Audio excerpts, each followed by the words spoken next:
Look, there are millions of viruses out in nature, and most of them are harmless to humans. And so when we say exotic, by definition, it's probably rare, but it's horribly lethal.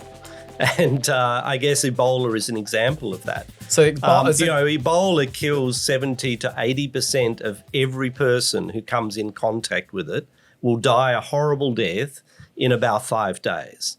So that's a classic definition of an exotic virus, and it's why all of the pandemic movies are based on Ebola. The people always start bleeding out their eyes is a classic. That is actually a classic feature of having an Ebola infection, is that you will start to bleed out of every orifice, including out of your eyes, as part of your sort of final progression to death. So yes, it is very exotic, and the movies don't overplay it. That is how it really is. It's a horrible, highly lethal, exotic virus that you never want to come into contact with. So is Ebola still going on?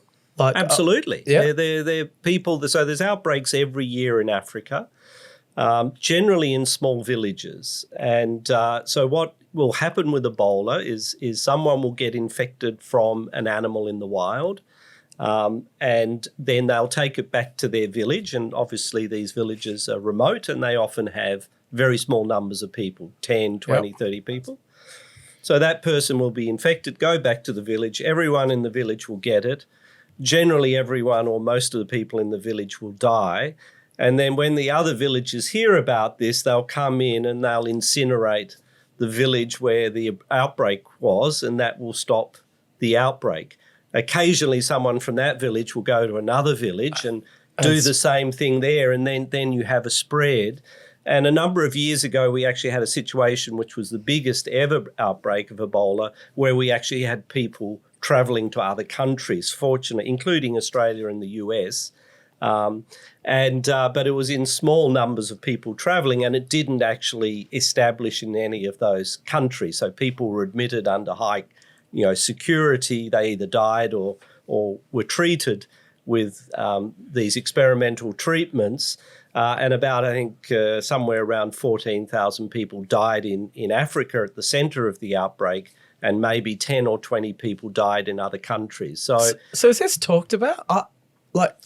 Well, it creates a bit of excitement. The media play the story for a few weeks, and then the outbreak gets controlled, and everyone loses interest and moves on to something else. And that's one of the problems when you say we've developed 50 or 100 vaccines. Is we develop them while there's excitement. We'll get some support and some funding, and then the minute the excitement dies, all the funding disappears and the support disappears, and you're left sort of with a half-born baby. In other words, a vaccine that's half developed but hasn't gone the whole way because, these things are really expensive to develop.